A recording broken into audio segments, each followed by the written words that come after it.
Well, I think you know by now that I'm fascinated by people's stories. I'm fascinated by what's found in a story, and to be honest with you, I'm fascinated more oftentimes by what's not in the story. We make assumptions and form opinions based not just upon the facts, but also upon what we infer, what we read into a story. Take the birth of Jesus, for example, the story upon which we are all fixed today, and you'll find that this is a good example of what I'm talking about. 2 of the 4 Gospels include what we call the Christmas story. That's right. Matthew and Luke tell the story of Jesus' birth, while Mark and John do not.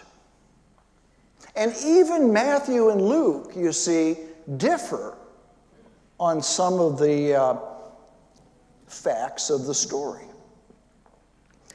But the main message remains the same regardless of the author's differences. You see, the story of Christmas, to put it simply, is the story of a love that would not be denied. It is God's deep yearning to be in relationship with you and with me in order to bring us to the fullness of life and to redeem this world set on destroying itself. It's the story of God reaching out to us when we could not find our way back to God. The story of Christmas, like most other stories for that matter, has been embellished, and it's been changed over time into something other than what it started out to be. Take the innkeeper, for example. The innkeeper. How fascinated we have been with this man. He has captured the imagination of poets and preachers, songwriters, storytellers, and artists. We've pictured him as a grumpy, irritable, insensitive man who was too caught up in his own self-centered world to be concerned about the problems of others.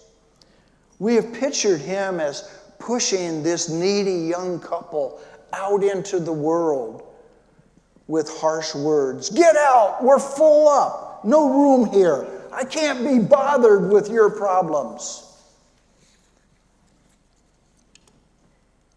You want to know what's fascinating to me about this characterization? Did you know that the innkeeper is not even mentioned in the biblical stories? Well, now wait a minute, Jim. I see him every Christmas in the pageant. The innkeeper is not even mentioned.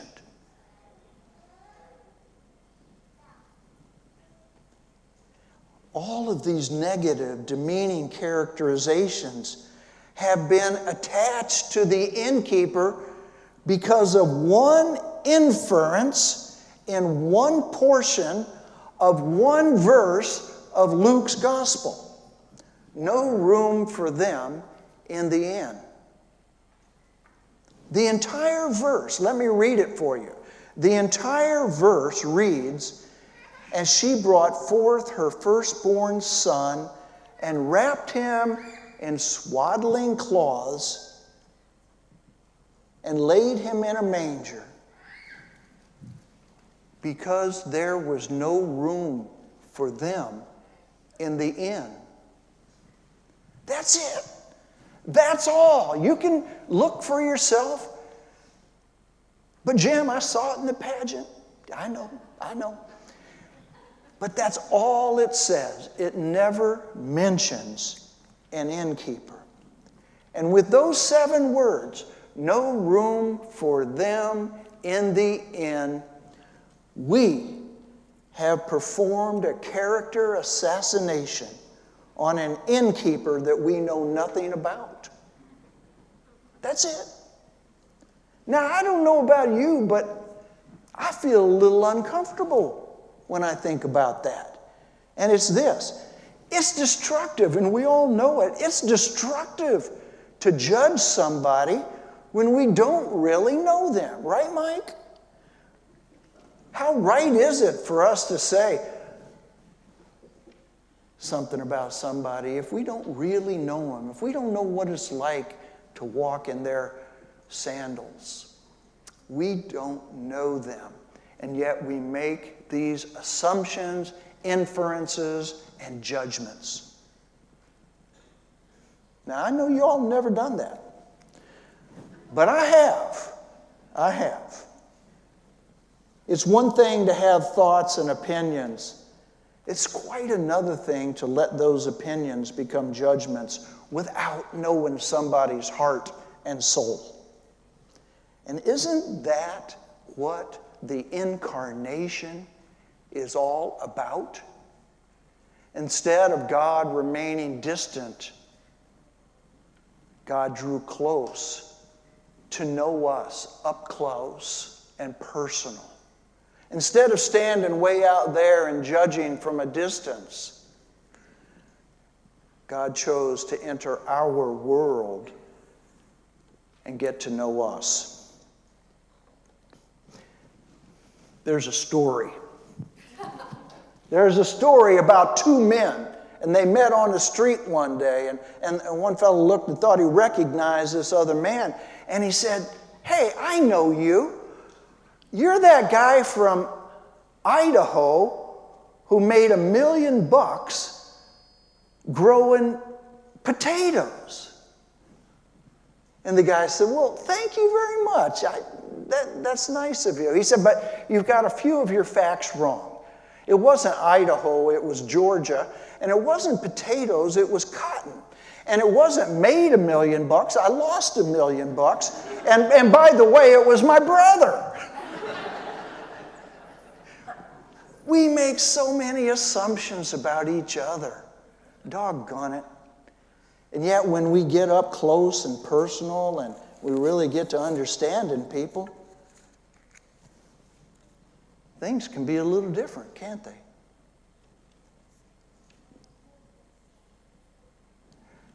You know, that innkeeper didn't really have a good choice that night.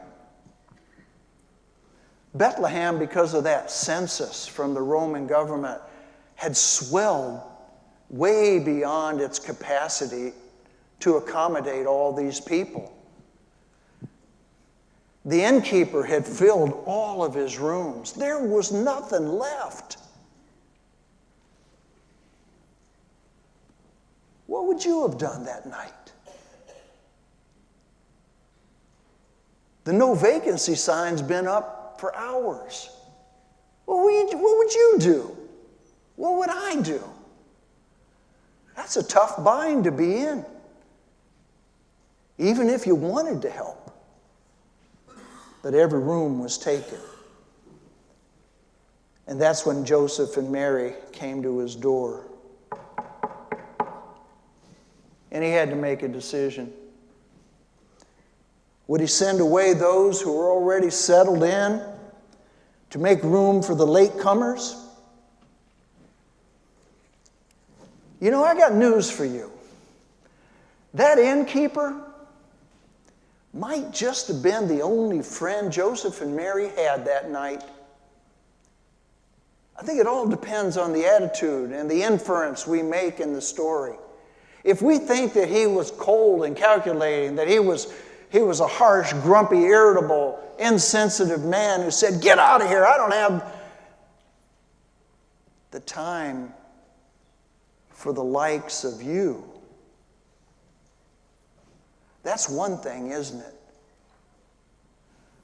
But what if he said, "I'm so sorry, all my rooms are filled up. I don't know what to do." Wait a minute. I might have something. It's not much, yes, I think I might be able to help. It's not really what you need, but it's all I have.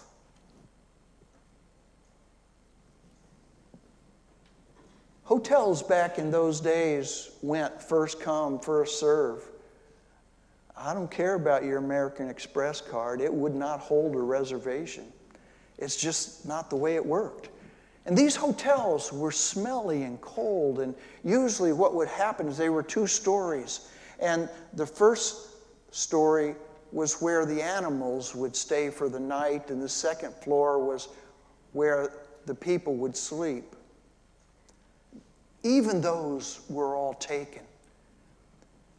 But the innkeeper said, wait a minute, I might have something for you. In Bethlehem, you see, there's a ridge of limestone above the town, and there are a number of caves there. And some of these caves were actually used as stables. As stables. But this innkeeper was saying, well, they really need something quickly. And at least there was a bit of warmth, a bit of quiet, and a bit of privacy. You know what? I've played with this a lot this week, and I keep coming back to this. That if it happened this way, maybe this innkeeper was kind and compassionate rather than grumpy and irritable. Maybe he was the only friend Mary and Joseph had that night.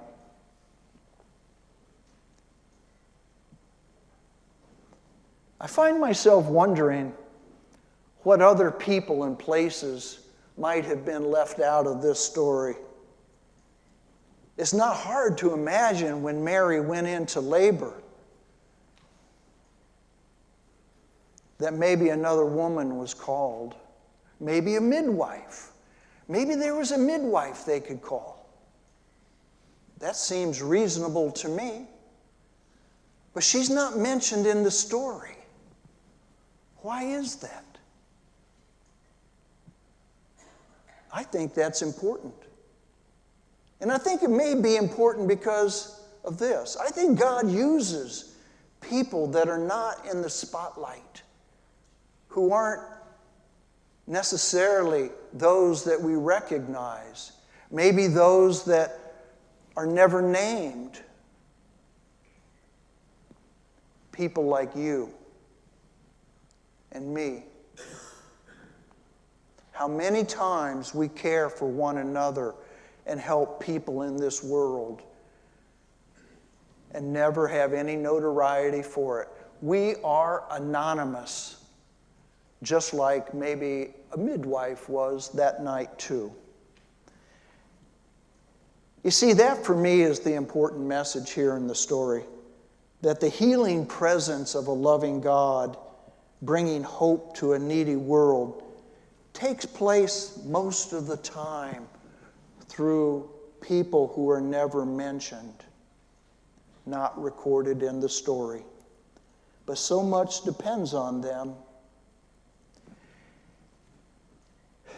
If Christmas is the declaration of God's presence and love, bringing hope and peace to the world, listen to me now, then I think it's likely that God will use common, ordinary people like you and me to help change the world. I don't know about you, but I sure would like to be somewhere in that story, helping to make this world a better place for all God's children. Gosh, I hope to see you tonight, 5 o'clock. May God bless you, and may God bless our dear United Church of Marco Island.